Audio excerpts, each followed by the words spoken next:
Hi friends, నేను TVR సత్యాన్ని మాట్లాడుతున్నాను.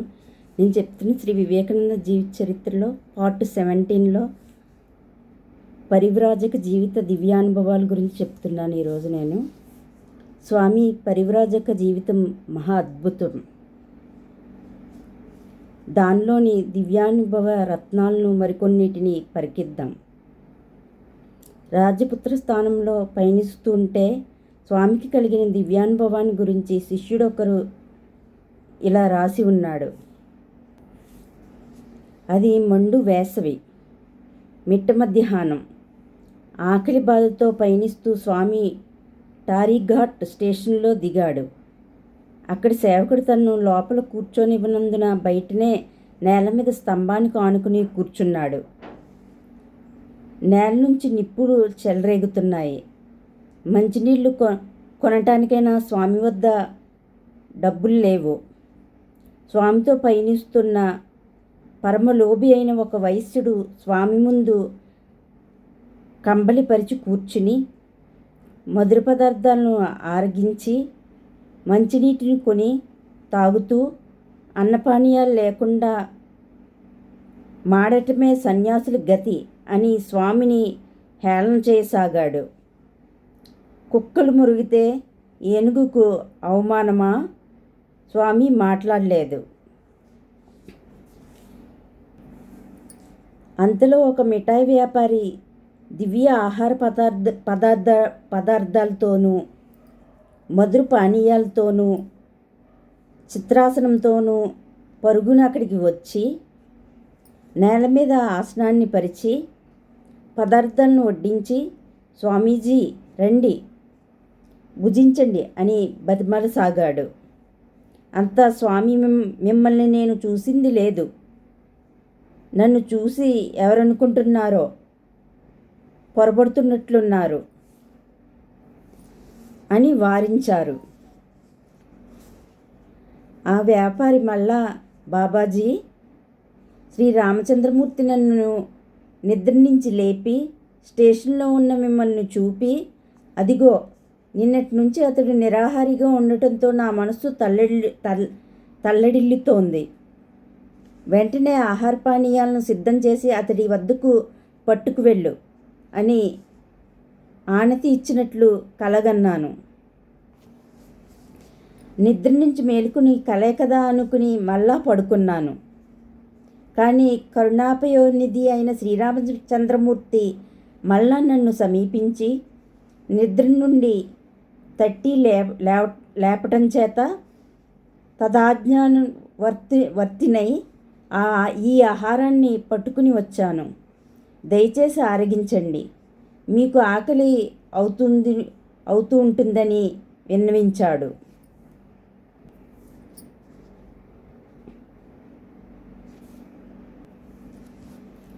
అనన్య చింతయంతో మాం ఏ జనాః పర్యుపాసతే తేషాం నిత్యాభియుక్తానాం యోగక్షేమం వహామ్యహం. ఎవరు ఇతర చింతలు లేక నన్నే ఉపాసిస్తుంటారో నిత్యాభియుక్తులైన వారి యోగక్షేమాలను నేనే వహిస్తాను అని శ్రీకృష్ణుడు భక్తులకు శాశ్వతాభయం ప్రదానం వసిగే ఉన్నాడు కదా.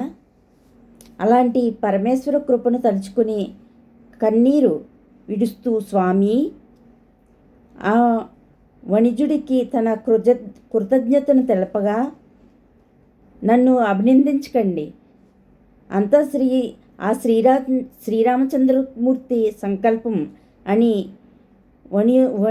వణిజోత్తముడు వారిస్తుంటే మన లోభి వైశ్యుడు దిగ్భ్రాంతుడై, నా మూర్ఖ ప్రలాపాలకు నన్ను క్షమించండి అని స్వామి పాదాల మీద వాలి పాదధూళిని శిరస్సున దాల్చాడు. మరొక సమయంలో స్వామి క్షేత్రనగరంలో ఉండగా 3 రోజులు అహర్నిశలు తనను సందర్శించవచ్చిన జనానికి బోధించసాగాడు. స్వామి భోజనాన్ని గురించి మాత్రం ఎవరూ తలంచనే లేదు.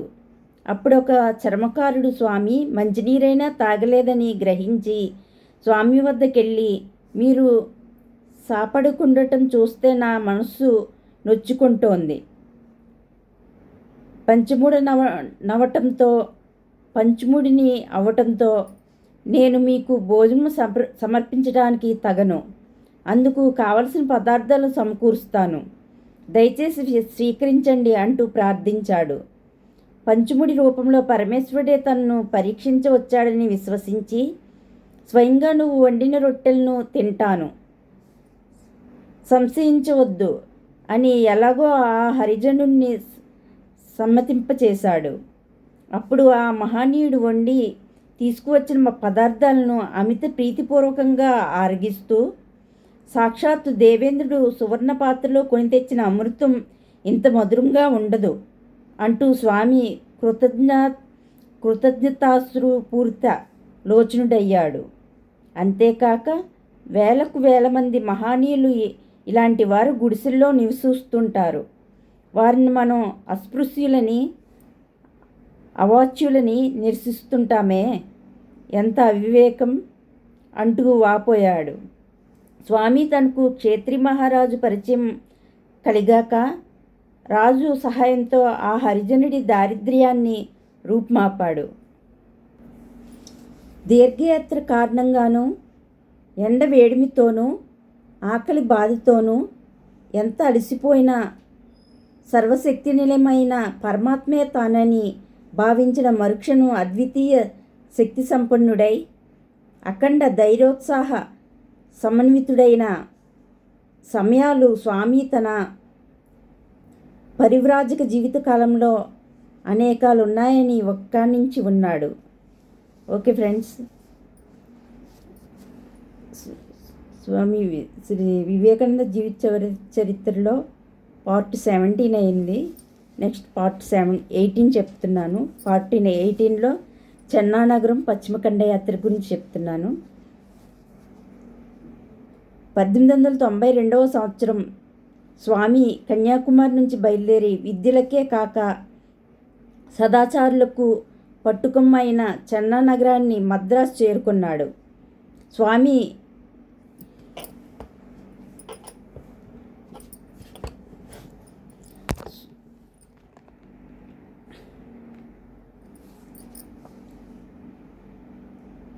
స్వామి ఎస్ఎస్ చంద్రికలు జగద్వ్యాప్తం అవటానికి చెన్ననగర ప్రవేశమే ప్రారంభం. చెన్ననగరంలోని స్వామికి అనేక మంది యువకులు మనశరీరాలను అర్పించి అనుయాయులైనారు.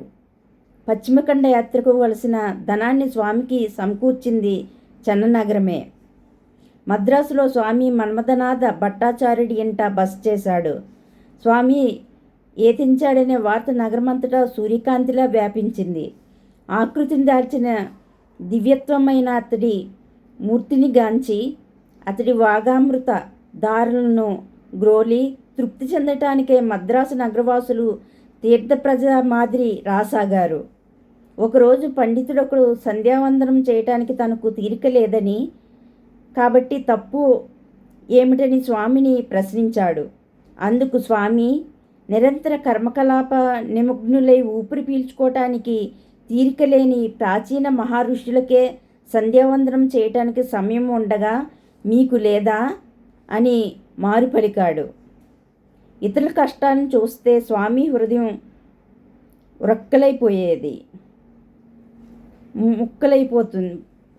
ముక్కలైపోతుంది హృదయం. ఆకలి తీరేట్లు ఒక్క పూటైనా తిండి లేక తల్లులతో మొలబండి నీటిలో పనిచేస్తున్న పల్లెబిడ్డలను సాయంకాలం సముద్రపు ఒడ్డున పచార్లు చేస్తూ చూసి కన్నీరు విడుస్తూ, ఓ పరాత్పరా, ఈ నిర్భాగ్యులను ఎందుకు సృష్టించావు? వారి కష్టాన్ని చూసి సహించలేను. ఎంతకాలం తండ్రి, ఎంతకాలం అని విలిపించసాగాడు.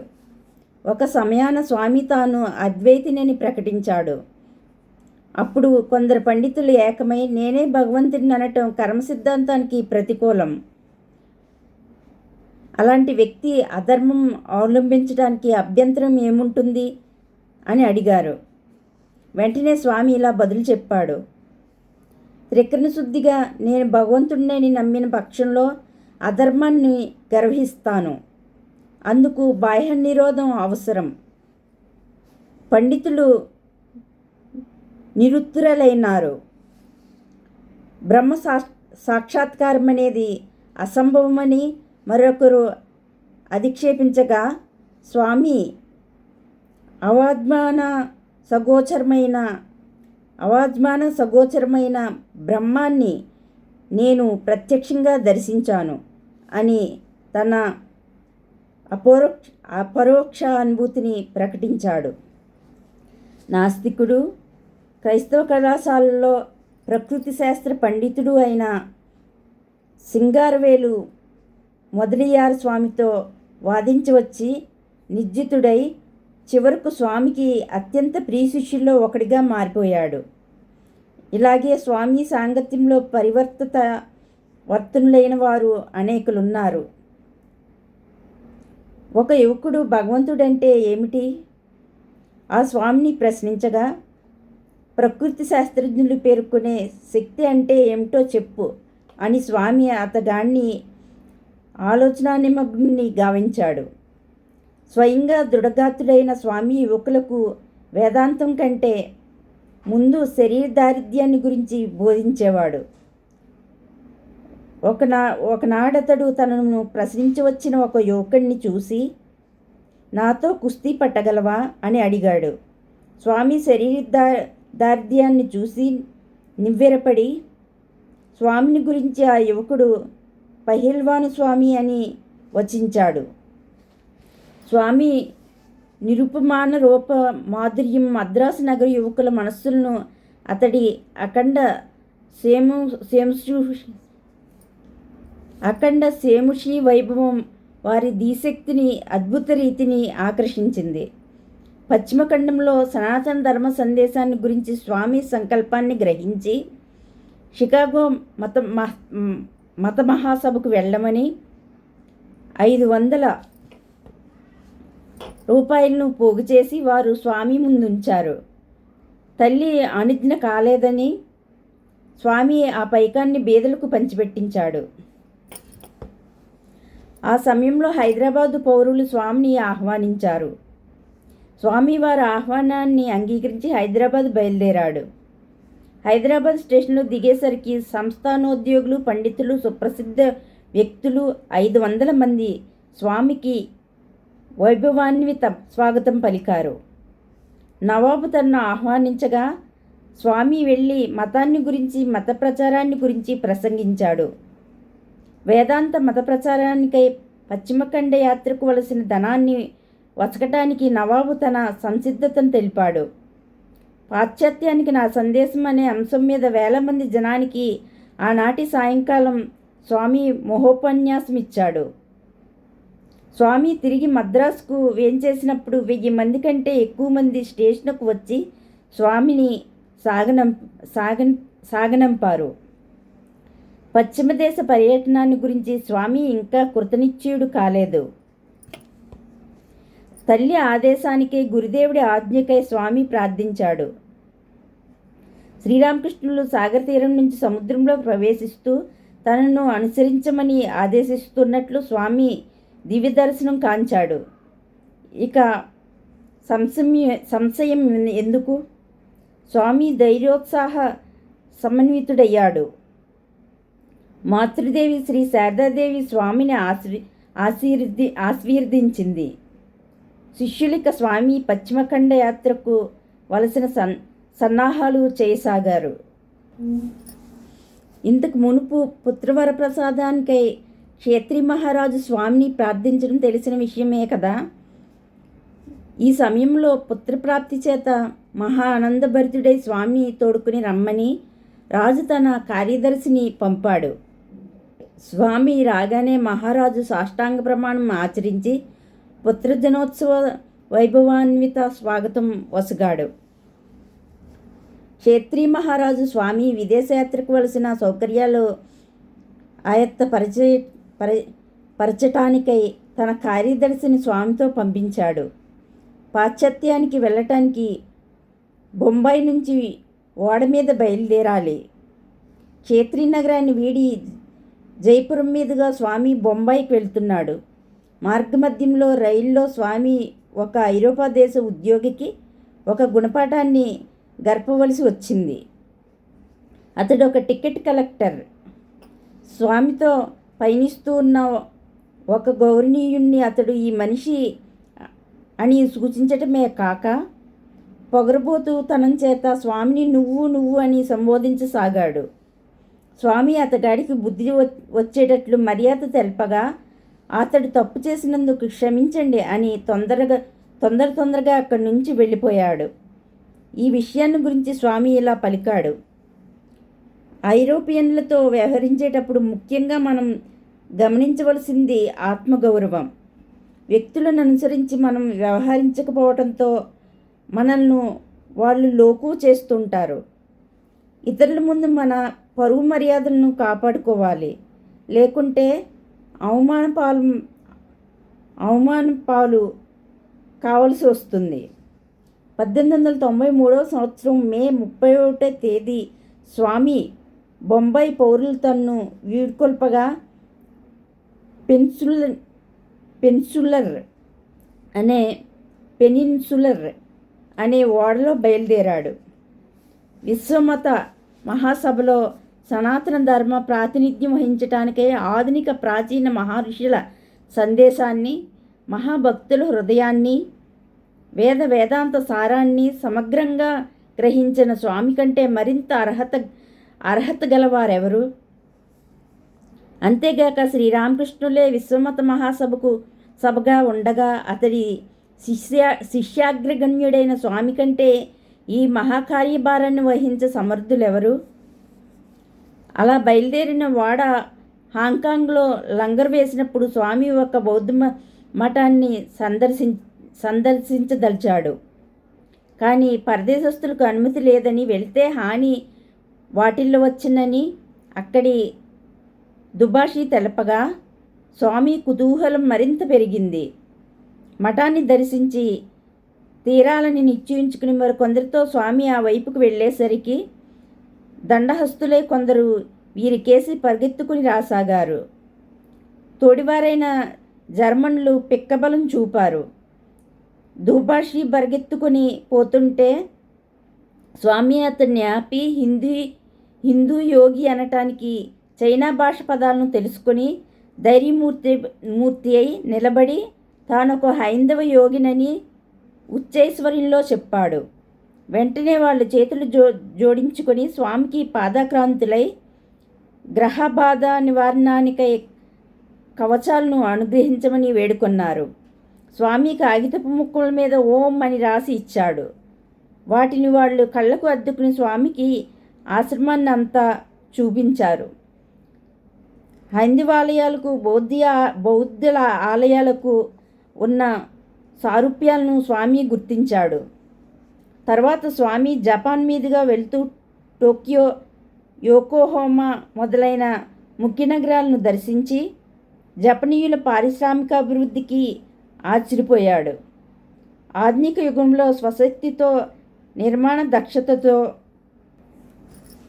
ఆత్మవిశ్వాసంతో విజృంభిస్తున్న విదేశస్తుల జాతీయతను గాంచి భారతీయులను ఉద్దేశించి స్వామి తన మద్రాసు శిష్యులకు ఇలా రాసి ఉన్నాడు: ప్రస్తుత కాలావశ్యకతను గుర్తిస్తే జపాన్ దేశస్థులు పరిపూర్ణ ప్రబోధం పొందినట్లు కనిపిస్తోంది.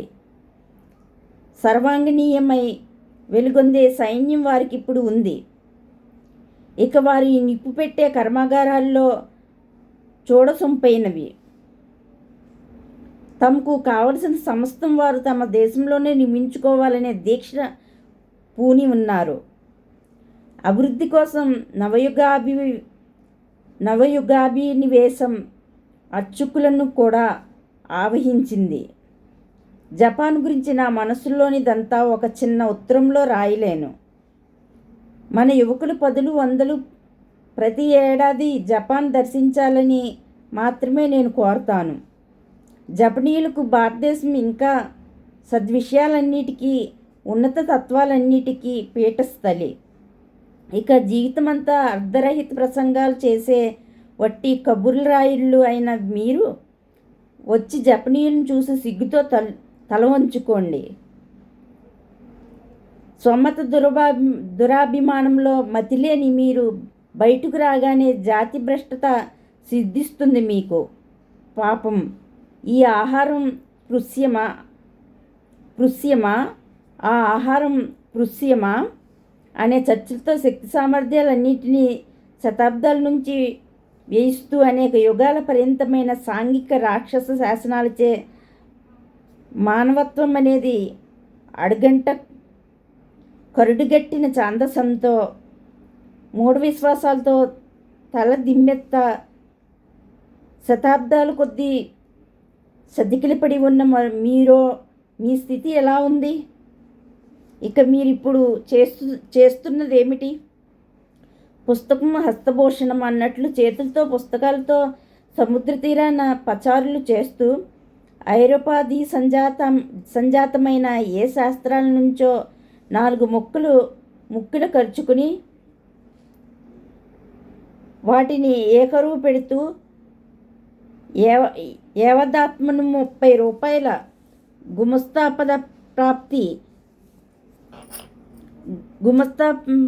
పదప్రాప్తిపై లేదా యువ భారతదేశానికి ఆశా పరమావధి అనదగ్గ లాయర్ పదవిపై లగ్నం చేసి ఇక ప్రతి విద్యార్థి హృద్బాధతో మాట్లాడే పిల్లల పటాలం ఆహారం కోసం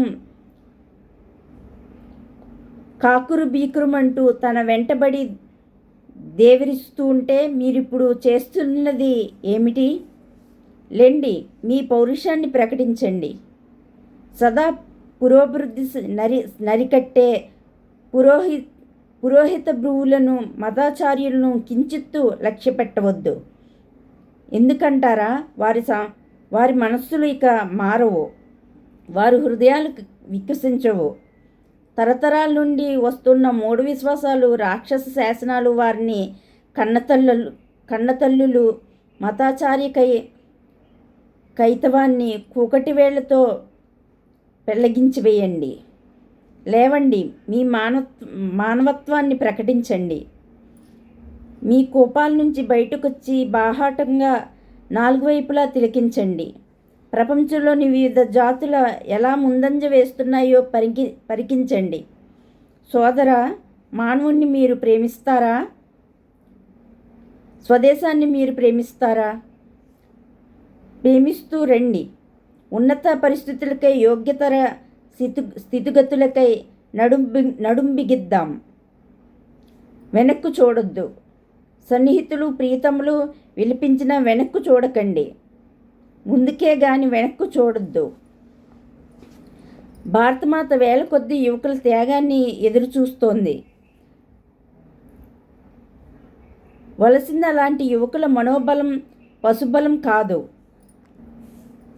పాషాణతుల్యమైన మీ నాగరికతను, ఆచారాలను సడలించే భగవత్ప్రేరణతోనే ఆంగ్ల ప్రభుత్వం ఇక్కడికి వచ్చింది. ఇక భారతదేశంలో ఆంగ్లేయులకు ఆస్పదమొసగి మొదట్లో తోడ్పడిన జనాన్ని సమకూర్చింది మద్రాసు నగరమే.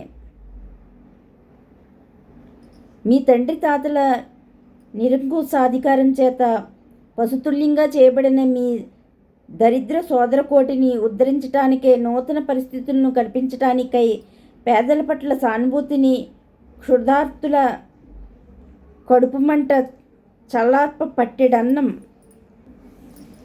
జనసామాన్యానికి విద్య చేకూర్చడానికై ప్రాణాలను అర్పించే త్యాగాలను మద్రాసు నగరం ఇప్పుడెందరినీ సమకూరుస్తుంది? మరొక మాట వలసింది శాంతము, నిరాడంబరము, అచంచలము అయిన కృషి, అంతేగాని వార్తా పత్రిక వాంఛన కాదు. పేరు ప్రతిష్టలకే ఉబ్బలాటం కాదు. ఈ సంగతి సదా జ్ఞప్తిలో ఉంచుకోండి. ఓకే ఫ్రెండ్స్, శ్రీ వివేకానంద జీవిత చరిత్రలో పార్ట్ 17 ప్లస్ పార్ట్ 18 అయింది. నెక్స్ట్ పార్ట్ 19లో అమెరికాలో స్వామి ప్రారంభ దశ చెప్తాను. ఓకే ఫ్రెండ్స్, నేను చెప్తున్న శ్రీ వివేకానంద జీవిత చరిత్ర మీకు నచ్చినట్లయితే సబ్స్క్రైబ్ చేసుకోండి నా ఛానల్ని. నా ఛానల్ పేరు వెంకట తాడి. మీకు నచ్చినట్లయితే లైక్ చేయండి, షేర్ చేయండి, సబ్స్క్రైబ్ చేయండి.